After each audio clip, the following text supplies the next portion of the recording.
नमो भगवते वासुदेवाय नमः। हर हर महादेव। राधे राधे।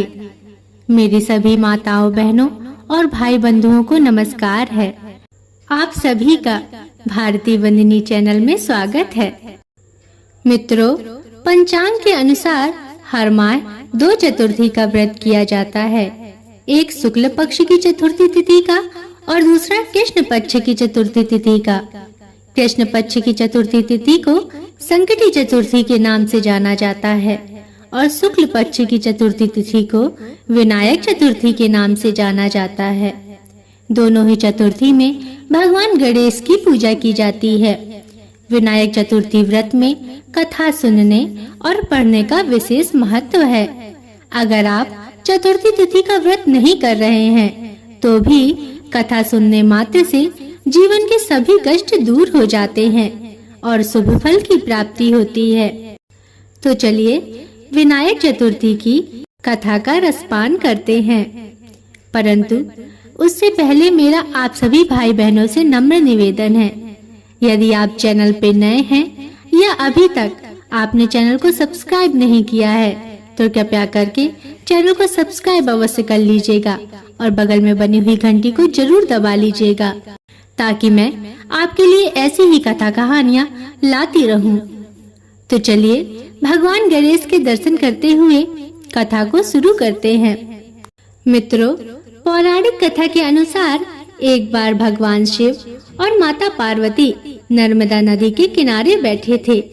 वहां माता पार्वती ने भगवान शिव से समय व्यतीत करने के लिए चौपड़ खेलने को कहा। भगवान शिव भी चौपड़ खेलने के लिए तैयार हो गए, परंतु इस खेल में हार जीत का फैसला कौन करेगा, यह समस्या उन दोनों के सामने आई। इस प्रश्न के समक्ष उठने पर भगवान शिव ने कुछ तिनके एकत्रित करे और उसका एक पुतला बनाकर उसकी प्राण प्रतिष्ठा कर दी और पुतले से कहा, बेटा, हम चौपड़ खेलना चाहते हैं, परंतु हमारी हार जीत का फैसला करने वाला कोई नहीं है, इसलिए तुम बताना कि हम दोनों में से कौन हारा और कौन जीता। उसके बाद भगवान शिव और माता पार्वती का चौपड़ का खेल शुरू हो गया। यह खेल 3 बार खेला गया और संयोग से तीनों बार माता पार्वती ही जीत गईं। खेल समाप्त होने के बाद बालक से हार जीत का फैसला करने के लिए कहा गया, तो उस बालक ने महादेव को विजयी बताया। यह सुनकर माता पार्वती बहुत क्रोधित हो गईं और क्रोध में उन्होंने उस बालक को लंगड़ा होने, कीचड़ में पड़े रहने का श्राप दे दिया।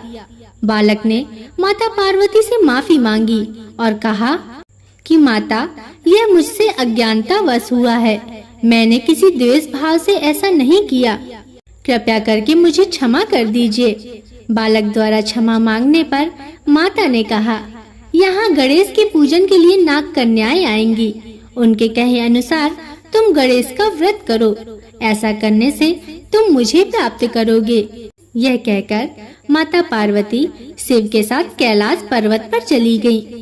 मित्रों, 1 वर्ष बाद उस स्थान पर नाग कन्याएं आईं।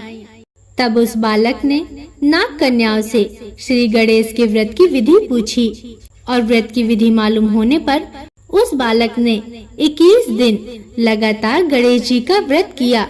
उसकी श्रद्धा से गणेश जी प्रसन्न हुए। उन्होंने बालक को मनोवांछित फल मांगने के लिए कहा।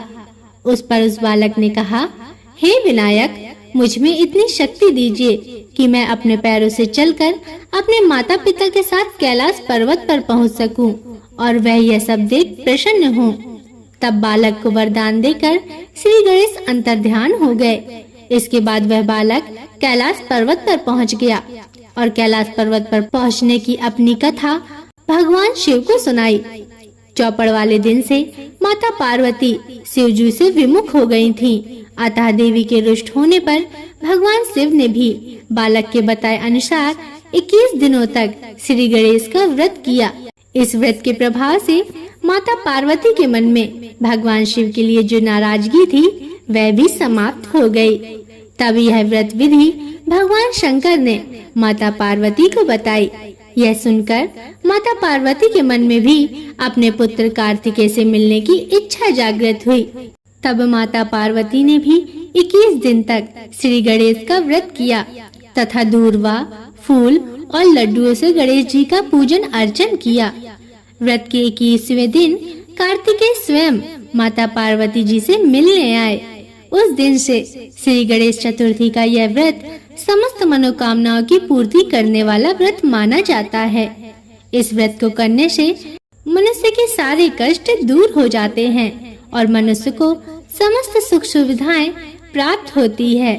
हे गणेश जी, आपने जैसे माता पार्वती, भगवान शिव और उस बालक की मनोकामना पूरी करी, ऐसी सभी की मनोकामना पूरी करना।